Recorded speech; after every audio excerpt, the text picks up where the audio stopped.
4A pertains to rural lands.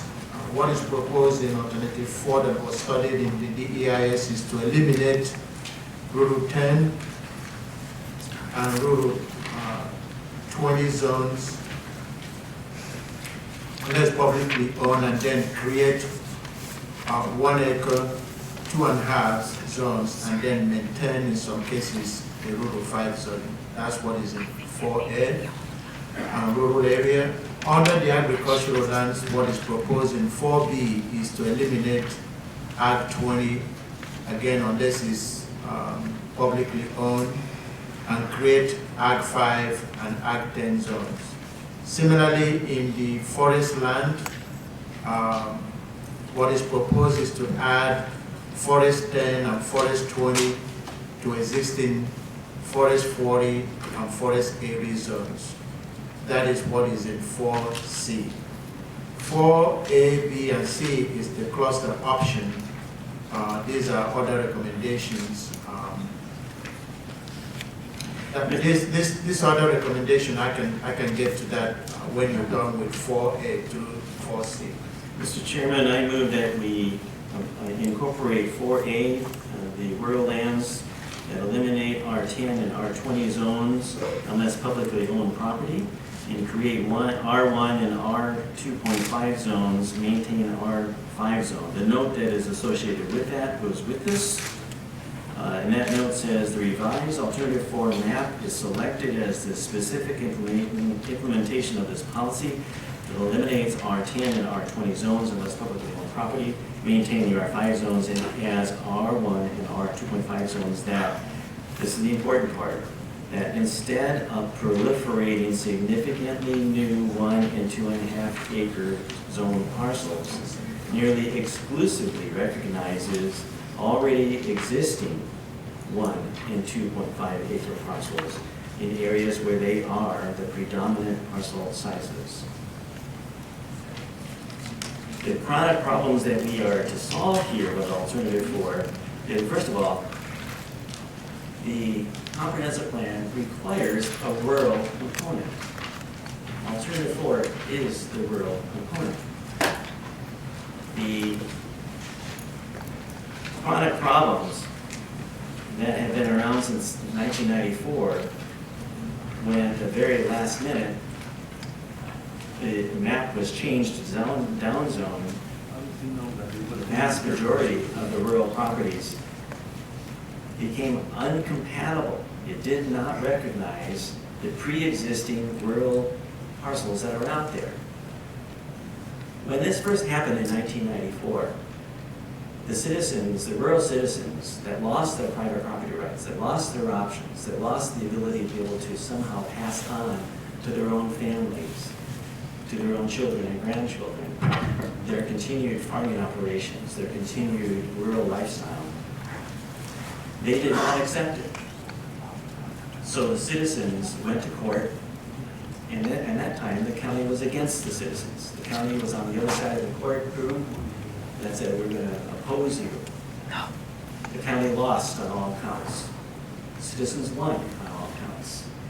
And it would have been corrected if the county was to correct the plan the way that the Judge Poyfair directed, which was to recognize the pre-existing rural character, the predominant lot sizes that are out there, and make the map realistic. The county said, yes, we'll do it, we'll get with it, we'll implement it. They ran out the clock and didn't do it. So here we are, 22 years later, with the same zoning map, the same problem, the same more disastrous stagnation that has removed the options for the rural citizens. Now, if we end up, if this board today votes to take away your private property rights again, because right now they are there, don't be discouraged. Don't forfeit. Don't give up.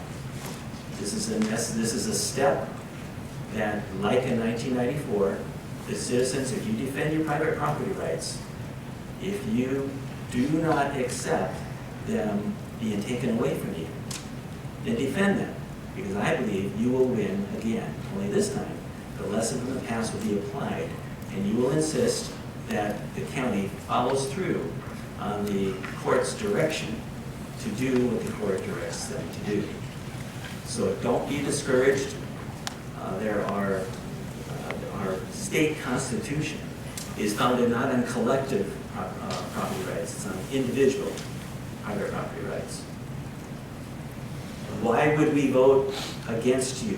Why would we fight you in court for you to take over your private property rights? Why would we do that? We are your representatives, not staff's representatives. We want to be on your side in court. We can guarantee that we will lose if you don't defend them and we vote against you. But if we side with you, then we will use that extra $1.2 million that the majority here voted to add to your property taxes and use them to defend you instead. There's a couple points also. First of all, we're back down to two choices. It's either we're for private property rights or we're not. And again, I think that's a false choice. And to simplify that and to turn it into that, I think it's just not fair. So I'm going to reject that right now. Whatever votes we take today doesn't mean we're voting against private property rights or for private property rights. We have an obligation to be GMA compliant in this process. And I think there's been some issues throughout this process of whether we're in compliance for a variety of reasons. We keep hearing about the Poifer decision. I think we addressed that fairly accurately last week.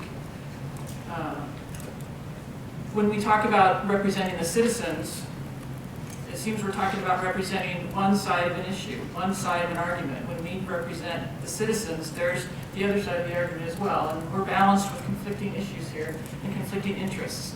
And that's incumbent upon us to try to deal with that. But as Councilor Stewart said, we as elected representatives have to follow the law, and we're bound by the Growth Management Act. If we don't like it, we help change it, but we can't ignore it. So we're looking at a situation here where we have input and items on the record from our planning staff, from our legal department. I've spoken with private land use attorneys on both sides of this issue. There's no easy answer here, but to couch it in we're for or against private property rights is just not reasonable. So we have an opportunity to make a decision here that's that's important to this county and important to this community, and we're I think careful and deliberate in doing that. But to frame it in a way that it's we're for the citizens or against the citizens is just not fair. Thank you, Mr. Chair. You didn't leave a whole lot for me to grasp onto. One of the things that's really important that we recognize, we didn't just run into this willy-nilly. We went out and we did research. Why is Clark County having such a tough time when the other 39 counties or 38 counties around the state just didn't have that problem? It was Clark County. We shut down Clark County by not allowing different things. And the last one, they said, we'll get to the rural part later. We'll do it later. And they never came back to do it. Never went back to address it as the Growth Management Act requires them to do. And that's what we're doing today. We're doing things that many other counties around this state have already done. It's part of a 20-year plan. We've heard from the experts. We don't have a water problem. We don't have a sewer problem. I live out there. I know. And it's not crowded. The infrastructure's in place. The infrastructure's put in place by development that might happen. It's done with the impact fees if you were to build another home out there. So we have infrastructure, we have a way of paying for it, and other counties already do it. With that, I would encourage all of us to support this. Yes. So finally, they were reverse engineered and those became clear.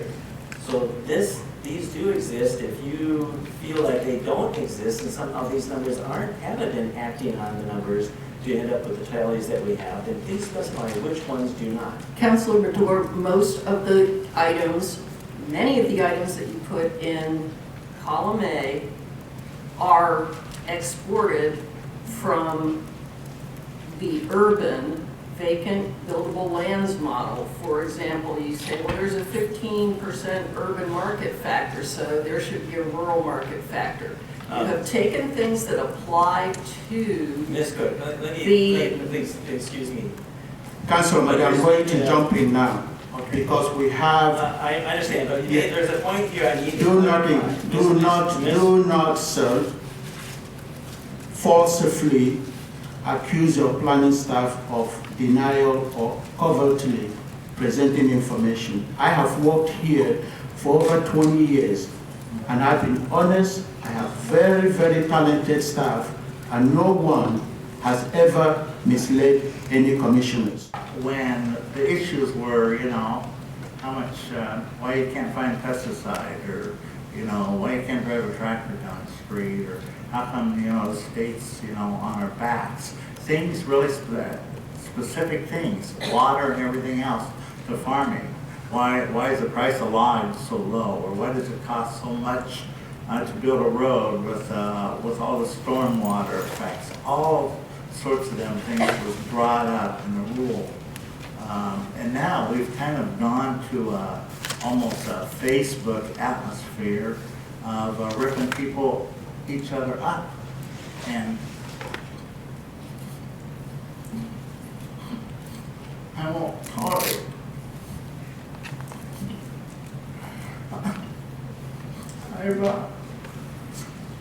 I've spent too much time here to see this happen. So we will commit to working on this. There's a lot of things, that we simply cannot do.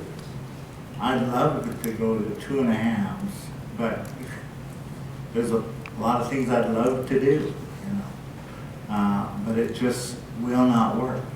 But as we move on, I would wish that we would come together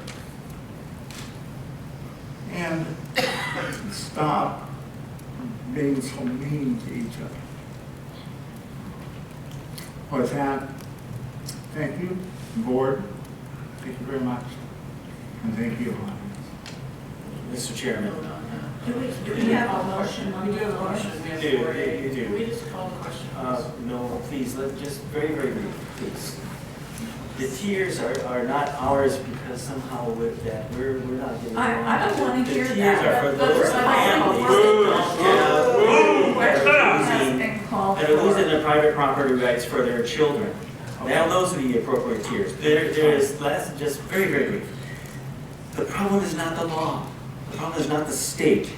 Clark County has the most stringent comp plan, the most extreme comp plan in the state. 43 homes per acre is what our framework plan says inside the urban growth boundary, and there we are, 40 and 80 acres out there in the rural area. The problem is not that, it's our implementation. And Okay. we need to Call for the fighting vote. for right and fighting for the citizens All in is worth favor, the fight. raise your hand. The motion on the table For is to accept 4A. All in favor, raise your hand. Yes. All opposed? Okay. 4B, agriculture land. Is there a motion? Mr. Chair, Yeah. I move we reject 4E and exclude it. Second. That's no surprise. All in favor, raise your hands. All opposed? No. 4C, Mr. Chair, I make a motion that we remove 4C. I'll second. I'll second. all in favor, raise your hands. All opposed? No.